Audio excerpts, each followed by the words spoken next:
बहुत समय पहले की बात है। एक छोटे से राज्य में एक राजा रहता था। धर्म सिंह और उसकी एक बेटी भी थी जो बहुत ही घमंडी और बेरहम थी। उसकी जुबान से किसी ने कभी मीठी वाणी नहीं सुनी थी। फिर ऐसे ही एक दिन की बात है। राजकुमारी अपने कमरे में बैठी थी और बगल में एक दासी झाड़ू लगा रही होती है। अरे वो बुढ़िया सुन। जी राजकुमारी जी। जा और सेनापति वीर सिंह को मेरे पास जल्दी से बुला कर ला। जी राजकुमारी जी, जैसी आपकी आज्ञा। इतना कहकर वह दासी उदास होकर वीर सिंह को बोलने चली जाती है।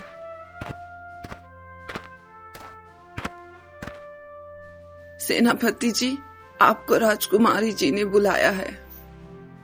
ठीक है, मैं तुरंत जाता हूँ। उसके बाद सेनापति बिना देरी किए राजकुमारी के पास चल देता है, क्योंकि उसे पता था कि अगर थोड़ी भी देर हुई तो उसे भारी सजा मिलेगी। सेनापति राजकुमारी के कमरे में प्रवेश करता है। जी राजकुमारी जी, आपने मुझे बुलाया? हाँ, पर आने में इतनी देर क्यों लगा दी? क्या दासी ने तुम्हें बताया नहीं? नहीं राजकुमारी जी, दासी ने मुझे बताया था, मुझे ही देर हो गई आने में। उसके लिए माफी चाहता हूँ। ठीक है, सुनो, आज हम जंगल चलेंगे। पर राजकुमारी जी, आप जंगल क्या करने जाएंगी? शिकार करने, और तुम भी चलोगे मेरे साथ। पर राजकुमारी जी, आपको पता ही है ना कि जंगल में बहुत ही खूंखार जानवर रहते हैं। हमारा वहां जाना ठीक नहीं होगा। मैं इस राज्य की राजकुमारी, मुझे किसी से डरने की आवश्यकता नहीं है। जितना कहती हूँ उतना करो। जी राजकुमारी जी, मैं अभी आपके जाने की व्यवस्था करता हूँ। नहीं, आज हम बिना किसी सवारी के पैदल ही चलेंगे। यह सुन सेनापति चौंक जाता है कि जो राजकुमारी कभी खुद से एक गिलास पानी भी नहीं ली, वो आज पैदल जाने की बात कर रही है। पर राजकुमारी जी, जंगल तो बहुत दूर है, पैदल जाना हमारे लिए सुरक्षित नहीं है। नहीं, हम पैदल ही चलेंगे, और मेरे साथ तुम हो तो मुझे कोई कष्ट कैसे हो सकता है। ठीक है राजकुमारी जी, जैसी आपकी आज्ञा।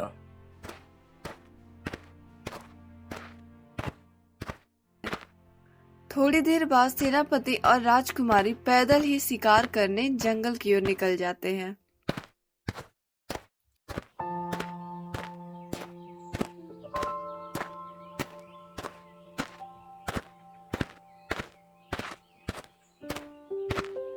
कुछ समय चलते चलते वह जंगल में प्रवेश करते हैं। सेनापति जी। जी राजकुमारी जी। यह जंगल कितना खूबसूरत है ना? हाँ राजकुमारी जी, वाकई में बहुत ही खूबसूरत है।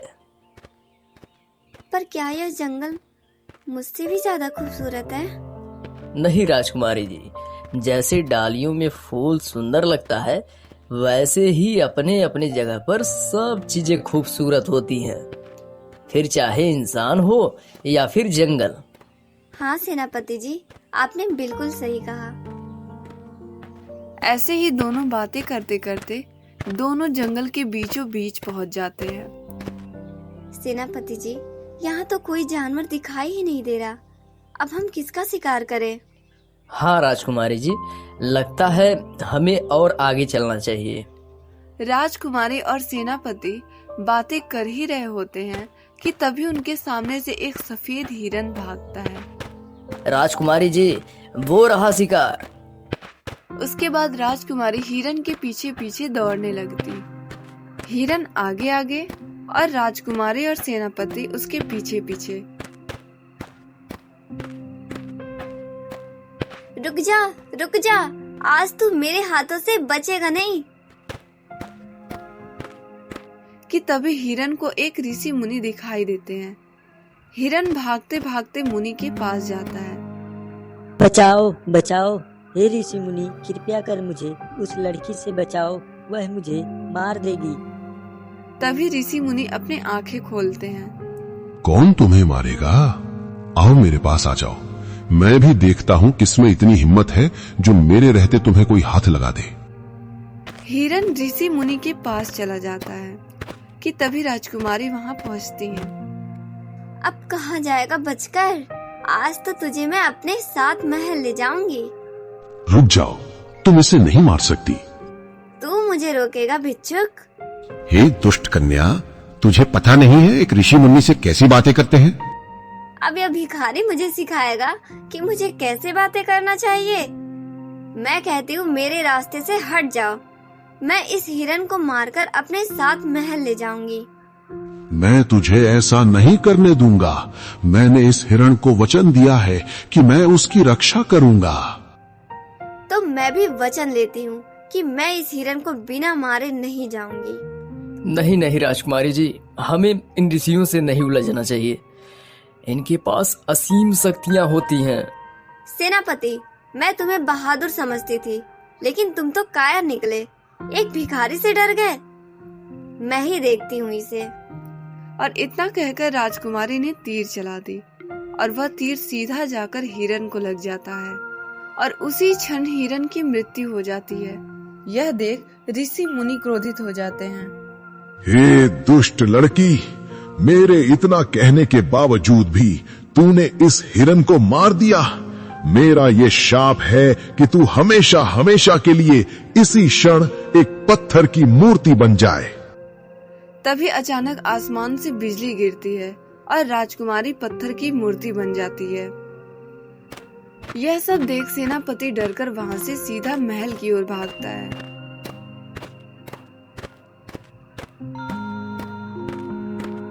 सेनापति भागते भागते महल के अंदर राजा धर्म सिंह के पास पहुंचता है। महाराज, महाराज, वो राजकुमारी जी। सेनापति जी, क्या हुआ राजकुमारी को और तुम इतना डरे हुए क्यों हो? महाराज, वो राजकुमारी जी पत्थर की मूर्ति बन गई। इतना सुनते ही राजा धर्म सिंह के पैरों तले जमीन खिसक जाती है। राजकुमारी पत्थर की मूर्ति बन गई? यह कैसे हुआ? मुझे पूरी बात बताओ। फिर सेनापति धर्म सिंह को सारी बातें बताता है। यह सब सुन राजा धर्म सिंह के आंखों में आंसू आ जाते हैं। बेटी, मैंने तुझे पहले ही कहा था, इतना घमंड मत कर। आखिर आज तू फंस ही गई। महाराज, आप ऐसे उदास मत होइए। हम उन ऋषि मुनि के चरणों में गिरकर उनसे माफी मांगेंगे। वो हमें अवश्य माफ कर देंगे। हाँ सेनापति, हमें तुरंत उन ऋषि मुनियों के पास लेकर चलो। फिर राजा धर्म सिंह और सेनापति उन ऋषि मुनि के पास चले जाते हैं।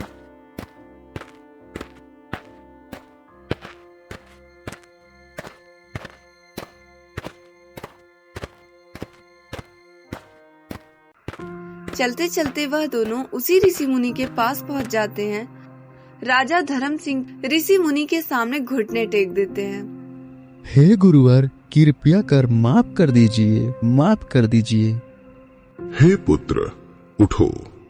तुमने कौन सी गलती की है जो मैं तुम्हें माफ कर दूं? क्या तुम मुझे बताओगे? गलती मेरी नहीं है, गलती मेरी पुत्री का है, जो आपके श्राप से मूर्ति बन गई है। यह सुन ऋषि मुनि तुरंत ही समझ गए। तो तुम उस घमंडी कन्या के पिता हो? हे गुरुवर, मैं ही उसका अभागा पिता हूँ।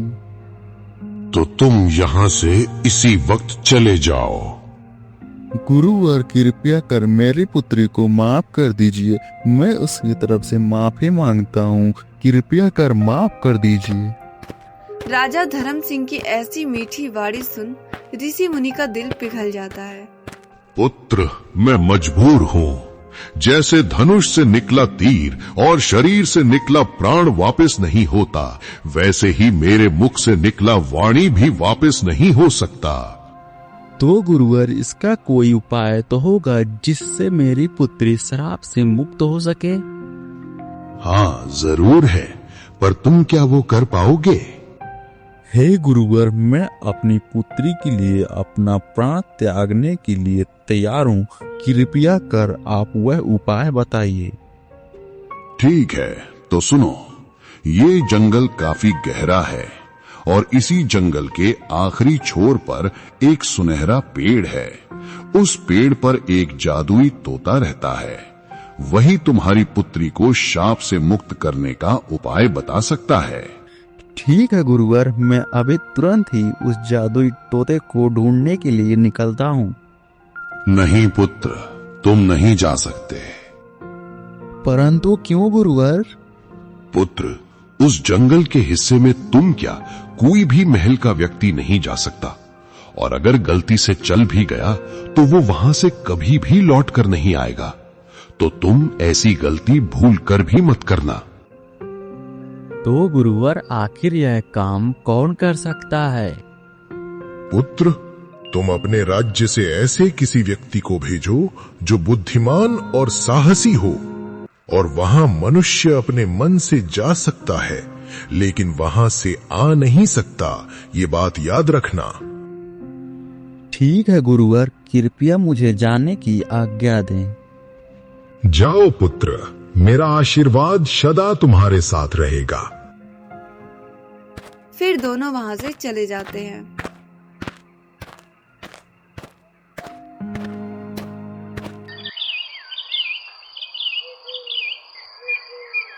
अगली सुबह राजा धर्म सिंह अपने सिंहासन पर बैठे थे। मंत्री जी। जी महाराज।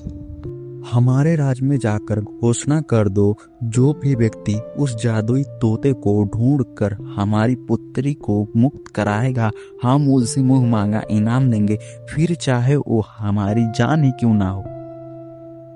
जो आज्ञा महाराज।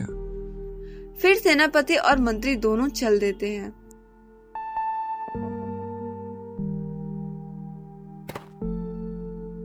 सुनो सुनो गांव वाले सुनो, महाराज ने यह घोषणा किया है कि जो भी व्यक्ति उनकी पुत्री को श्राप से मुक्त कराएगा उसे महाराज विक्रम सिंह मुंह मांगा इनाम देंगे, वो भी अपने हाथों से। तभी भीड़ में हलचल शुरू हुई। मैं जाऊंगा राजकुमारी जी को शराब से मुक्त कराने। अरे तुझसे नहीं होगा, मैं जाऊंगा। सुनो सुनो, बहसबाजी मत करो, जिसे भी जानना होगा वह राज दरबार में आ जाना। थोड़ी देर बाद दरबार में सभा लगा है। राजा धर्म सिंह अपने सिंहासन पर बैठे हैं और बगल में मंत्री और सेनापति खड़े हैं। तभी वहां गांव का एक व्यक्ति आता है। महाराज की जय हो। कहो, कैसे आना हुआ? महाराज, मैं राजकुमारी जी को शराब से मुक्त कराने के लिए जाना चाहता हूँ। तो मुझे बता सकते हैं कि मुझे कहाँ जाना है? जरूर, क्यों नहीं। जंगल के आखिरी छोर पर एक सुनहरे पेड़ पर वो जादुई तोता रहता है, उसी के पास इस शराब का तोड़ है। और मेरी बात एक ध्यान से सुन लो, उस जंगल में लोग जाते तो अपने मन से हैं, पर आते नहीं। ठीक है महाराज, अब आप मुझे आज्ञा दीजिए। जाओ और सफल होके वापस आना। फिर वह व्यक्ति वहां से चला जाता है। उसी गांव में एक लकड़हारा रहता था, केशव। वह जंगल से रोज लकड़ियां काटकर अपना और अपनी माँ का ख्याल रखता था। वह जंगल से लकड़ियां ला ही रहा होता है कि तभी उसे उसका दोस्त बबलू मिलता है। अरे केशव भाई, कहाँ जा रहा है? अरे बबलू भाई, लकड़ियाँ लेकर घर जा रहा था। कहो, कोई बात है क्या? हाँ भाई, कहना तो था, पर तुम मेरी बात कहाँ मानोगे। अरे बबलू भाई, कहो तो क्या बात है? केशव, कल सुना तुमने? राज दरबार से सेनापति और मंत्री आए थे। उन्होंने कहा है कि राजकुमारी को श्राप लगा है और जो कोई भी उन्हें श्राप से मुक्त कराएगा उसे मुंह मांगा इनाम दिया जाएगा। क्या राजकुमारी जी को श्राप लगा है?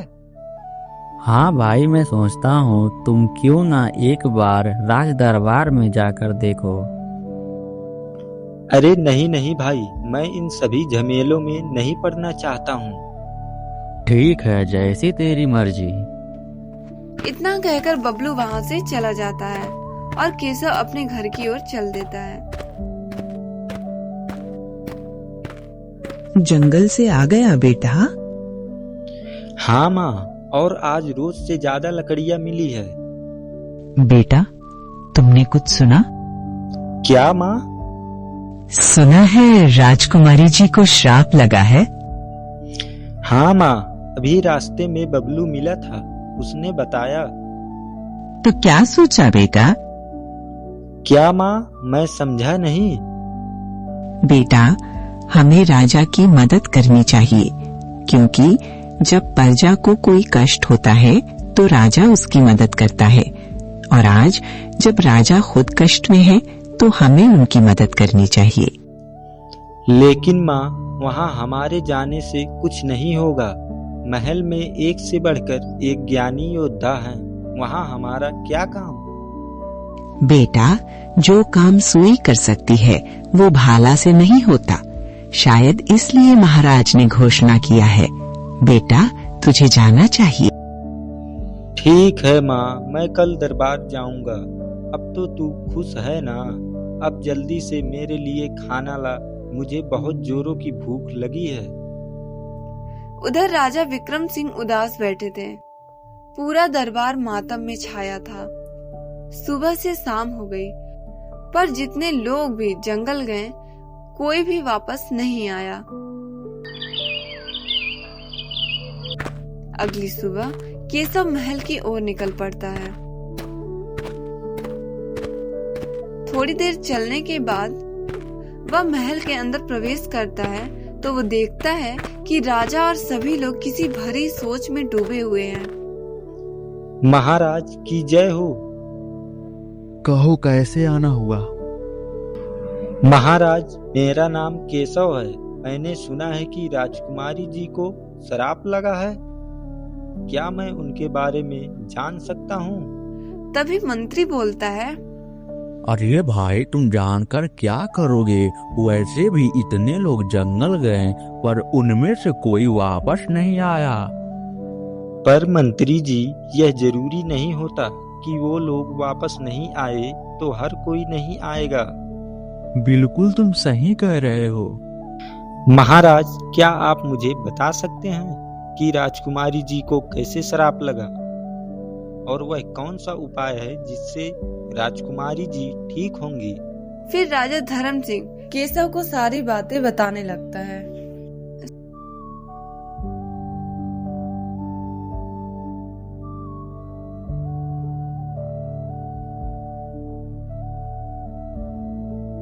सारी बात बताने के बाद राजा धर्म सिंह ने कहा, और इस तरह राजकुमारी एक मूर्ति बन गई। महाराज, आप निश्चिंत रहिए, मैं राजकुमारी जी को शराब से मुक्त कराने का उपाय जरूर ढूंढ लाऊंगा।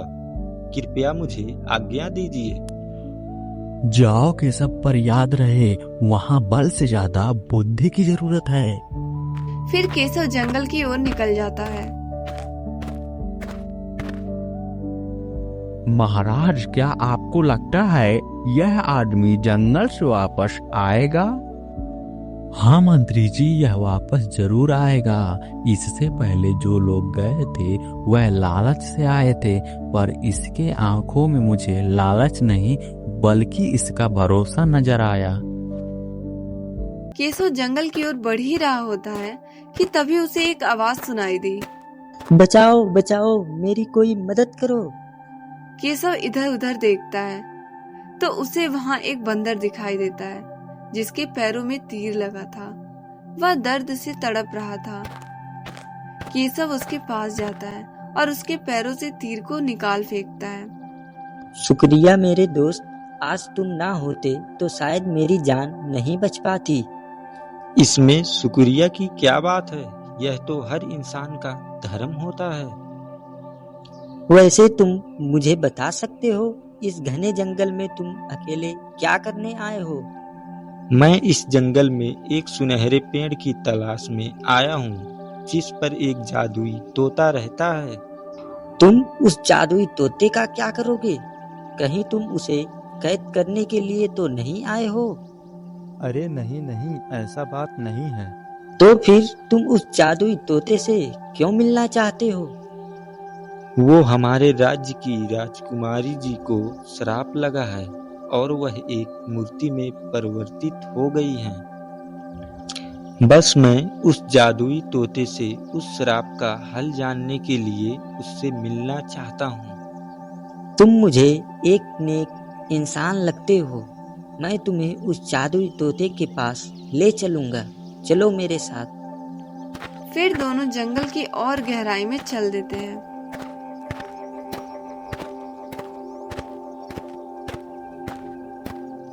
चलते चलते वो लोग उस सुनहरे पेड़ के पास पहुंच जाते हैं। केशव पेड़ को देखता है, सोने जैसा चमक, मानो कि असली सोना उसके आगे कुछ भी नहीं। केशव मन में सोचने लगता है, मैंने तो अपनी जिंदगी में ऐसा पेड़ कभी भी नहीं देखा, लेकिन जैसा कि महाराज ने बताया था, इस पर तो कोई तोता नहीं है। तभी तेज रोशनी के साथ जादुई तोता प्रकट होता है, जो कोई साधारण तोता नहीं था। उसके पंख ऐसे थे मानो सोने के हो। केशव उसे प्रणाम करता है। हे जादुई तोता, मेरा प्रणाम स्वीकार करो। कहो, क्यों आए हो? मेरे राज्य के महाराज की पुत्री को एक ऋषि मुनि ने श्राप दिया है। मैं उस श्राप का उपाय ढूंढने आया हूँ। तभी तोता गुस्से में बोला, उसने एक महान ऋषि मुनि की आज्ञा का उल्लंघन किया और उस मासूम हिरण का वध भी किया। उसके साथ ऐसा ही होना चाहिए। हे जादुई तोता, कृपया हमारी राजकुमारी को माफ कर दीजिए। वह नासमझ थी। मैं उनकी तरफ से माफी मांगता हूँ। केशव की ऐसी मीठी भरी वाणी सुनकर तोते का गुस्सा शांत हो गया। केशव, तुम मुझे एक ईमानदार और नेक इंसान लगे और तुमने मेरे दोस्त की जान भी बचाई। पर मैंने तुम्हारे दोस्त की जान कब बचाई? केशव, जो बंदर तुम्हें यहाँ लाया वह मेरा दोस्त है, इसलिए मैं तुम्हें उस श्राप से मुक्त होने का उपाय बताता हूँ। तभी तोता अपना एक पंख केशव को दे देता है।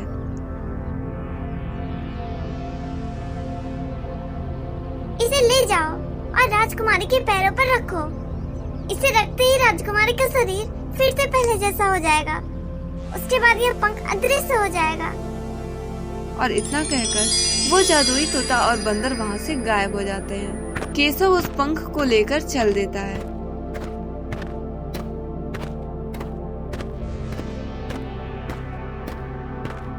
थोड़ी देर बाद केशव उस मूर्ति के पास पहुँचता है तो ऋषि मुनि वहाँ बैठकर तपस्या कर रहे होते हैं।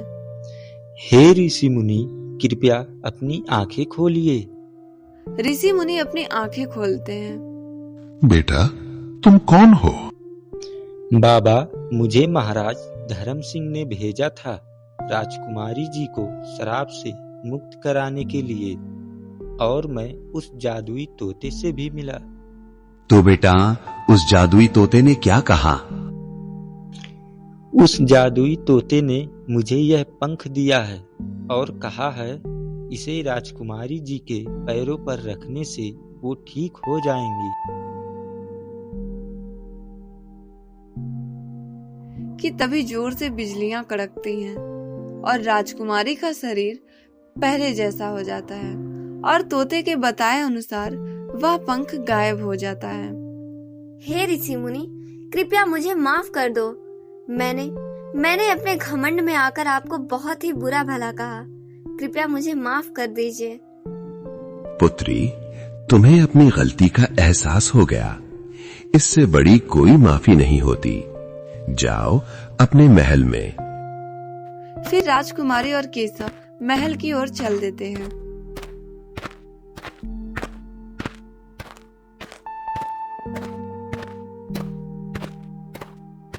महल पहुंचने पर जब राजा धर्म सिंह अपने पुत्री को देखते हैं तो वो खुशी से उछल पड़ते हैं। कि तभी राजकुमारी रोते हुए उनके पास जाती है। पिताजी, मुझे माफ कर दीजिए। मैंने दूसरों के साथ बहुत गलत बर्ताव किया, पर अब मुझे समझ आ गया कि हम दूसरों के साथ जैसा करेंगे वैसा ही हमारे साथ होगा।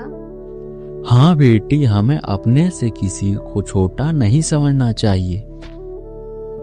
केशव, तुमने अपनी समझदारी और बहादुरी से मेरी पुत्री की जान बचाई। तुमने अपना वचन पूरा किया। अब मेरी बारी है। कहो, तुम्हें क्या चाहिए? सोना, चांदी या और कुछ? महाराज, मैं यहाँ सोना, चांदी या फिर पैसे के लिए नहीं आया था। तो फिर तुम्हें क्या चाहिए? महाराज, मैं बस आपकी मदद करने आया था, क्योंकि जब प्रजा दुखी होती है तो राजा सबसे पहले उनकी मदद करता है, और आज जब राजा दुखी है तो प्रजा को भी उनकी मदद करना चाहिए। और इतना कहकर केशव वहाँ से चला जाता है। इस कहानी से हमें यह सीख मिलती है कि इंसान की असली पहचान उसके शब्दों और व्यवहार से होती है। हमें कभी किसी को छोटा समझकर गलत व्यवहार नहीं करना चाहिए। तो मित्रों, यह कहानी आपको पसंद आई हो तो हमारे वीडियो को लाइक और चैनल को सब्सक्राइब जरूर करें, और मिलते हैं नेक्स्ट वीडियो में। तब तक के लिए बाय बाय।